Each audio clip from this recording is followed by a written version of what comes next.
Hey everyone, I'm Gitai Givingi. Together with Rangu we're presenting AngaWatch, Kenya's first cognitive community. Our entry for Power the Community 2026 representing Kenya. Anga is Swahili for sky and watch means guardian. So I will do the first half and Ryan will take over the rest. Our geolocation, we're in Yatta, Machakos County. We looked at multiple sites and chose this one because every constraint we care about lines up at these coordinates.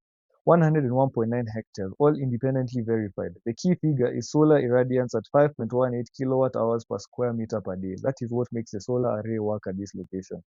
Kisimani Ward along C100 Road, there's already a township, schools, and parish next to us, so residents are joining an existing community.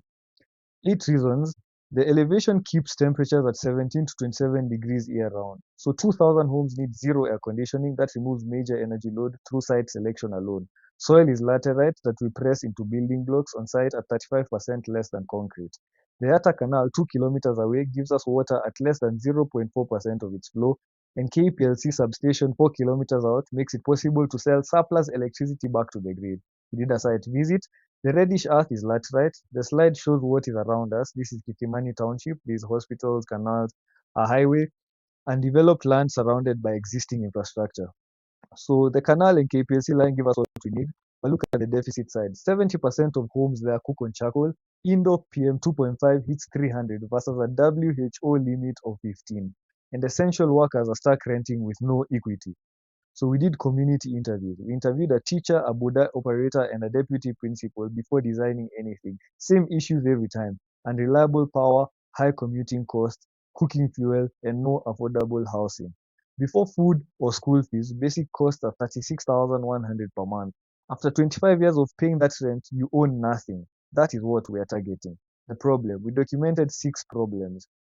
First is air pollution. 3.2 million deaths per year from cooking on solid fuels. In Machakos, PM 2.5 during cooking is 67 times the WHO safe limit. Energy poverty. KPLC reaches maybe half the homes there. They charge 25 per kilowatt hour and gives you 15 to 25 outages our year. Our microgrid delivers 9 per kilowatt hour and it has a 99% uptime. Cooking costs. Charcoal costs family around 2,500 to 4,000 per month. Our circle buys LPG from Total at a 15% discount. A family switching from charcoal will save about 2,700 per month. Transport poverty. Matatu commuters spend up to 8,000 per month. Our e-Matatu route halves that. Border operators spend 6,000 to 8,000 on petrol. We switch to electric swaps at 1,500. Healthcare. Doctor to patient ratio in Machakos 1 to 8,000 versus WHO recommends 1 to 1,000. We place a 50-bed level 3 health center inside the community with telemedicine links. Education. Classrooms here average over 50 pupils. We guarantee 30, supported by 300 resident teacher families. Our energy system. We looked through 9 sources and we picked solar PV and community biogas. The KPLC grid stays there for backup and net metering. For our solar PV, we choose the Jinko and the SMA chip as our inverters. Our hand calculation and sunny design simulation came within 0.6% of each other. These are two independent methods and they gave us the same answer. Our layout. We lay our panels across rooftops, carports, facilities, not on agricultural land. The surplus, we sell back to the grid. Biogas. The key here is our dairy partnership. We provide land, water, napier grass for 40 cows. The farmer delivers manure. The genset runs during evening peaks with the best benefit cost ratio in the project at 2.8. Our battery system, lithium iron phosphate, 6,000 plus cycle life, handles Yatta's heat. It carries the community sunset to 8 a.m. If we hit consecutive cloudy days, there is a protocol. It load sheds at 30%, KPLC at 20%, diesel genset for the clinic at 10%. KPLC intertie. We import about 550,000 worth of electricity from KPLC, but we sell and export about 16.5 million. The community earns 30 times what it pays. M-Pesa smart meter. Residents pay via M-Pesa at cash 9 instead of 25 shillings. A typical family saves about 2,400. Our water cycle. So demand is about 902 cubic meters per day. A solar pump draws from Yatta Canal between 9 a.m. and 3 p.m. on its own dedicated array, so it does not touch the battery. 2,000 cubic meter elevated tank gives us 2 days of autonomy. Agricultural irrigation is completely separate from potable water. Canal water goes through flocculation, sun filtration, RO plus UV, then gravity distribution. Black water from toilets feeds into 3 anaerobic digesters, producing 220 cubic meters of biogas per day. The digestate goes to the farm as fertilizer. Grey water. Grey water from showers and sinks goes to reedbed wetlands then to the farm via solar drip irrigation. Nothing is discharged raw. Our housing. These are some 2D floor plans that we made for our house and the load schedules.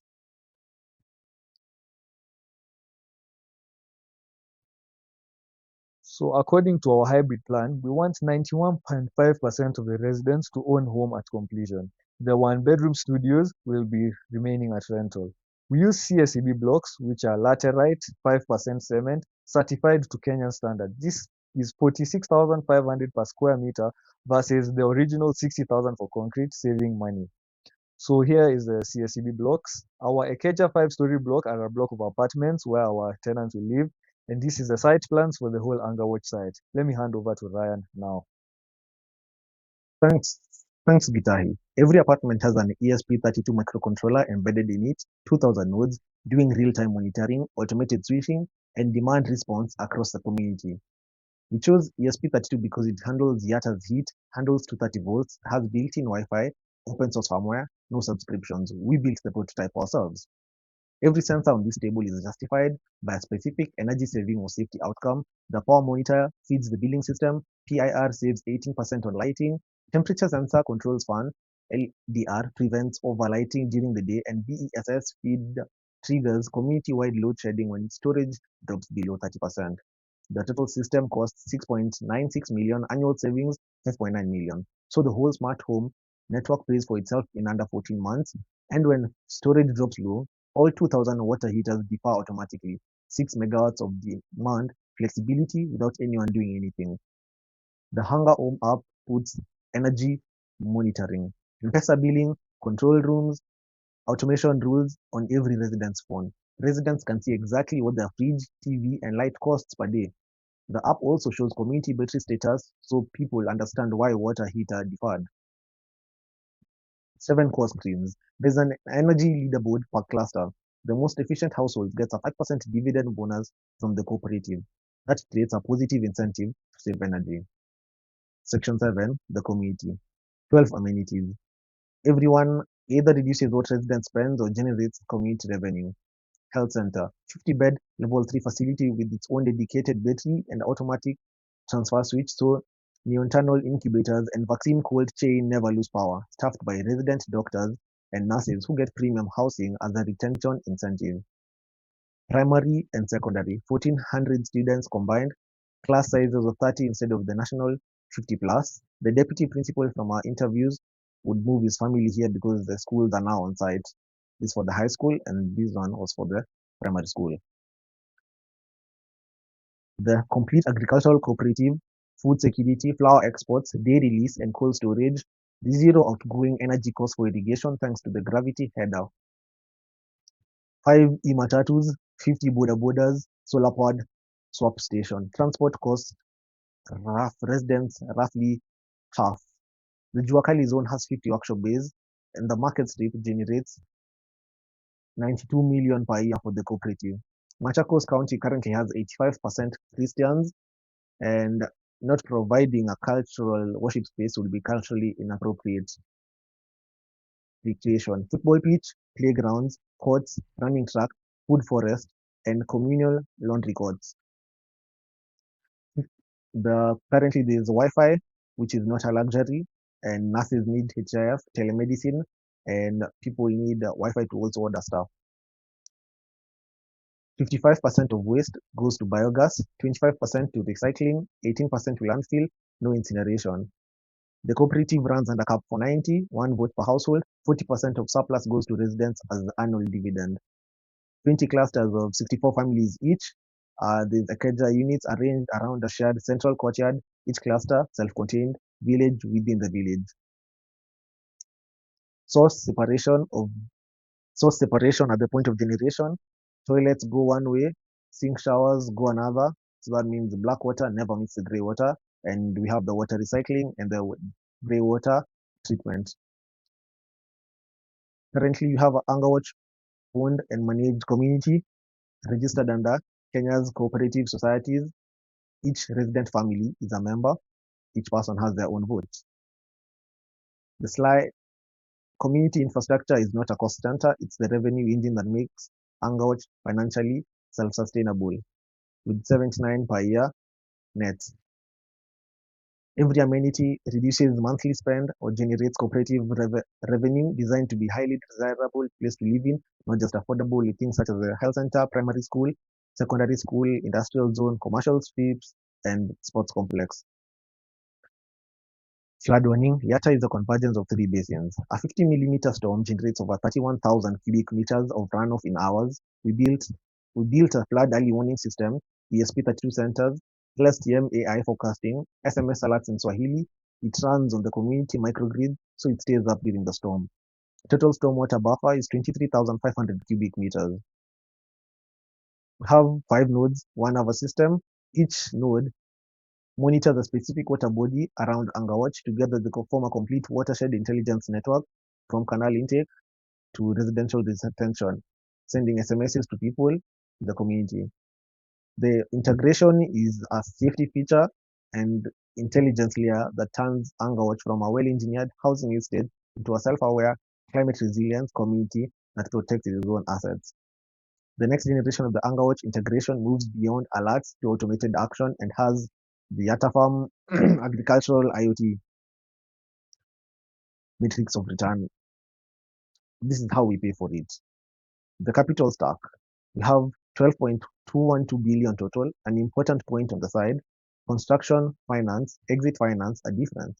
The DFI bonds builds it, KMRC mortgage sells, pay it back. Different money, different moments. Listing them together will be double counting. The bond is 65.8% capital, three potential lenders, AFDB, IFC, and AIIB. 2 billion from government sources. AHP funding brings the 3-bedroom EMI from 40,000 to 33,000. The county board covers roads, water, schools, and health center. SACCO deposits are 10% collected off land buyers, construction that proves real demand to lenders. Ford sold at $6 per ton, contributing 163 million, only 1.3% of the capital stack. KMRC funds KMRC funds banks at 5%. Banks lend to 8.99 fixed for 25 years. 2-bedroom at 33,000 per month is 30% of the 110,000 gross income, exactly at the KMRC ceiling. That's what makes the unit ownership accessible.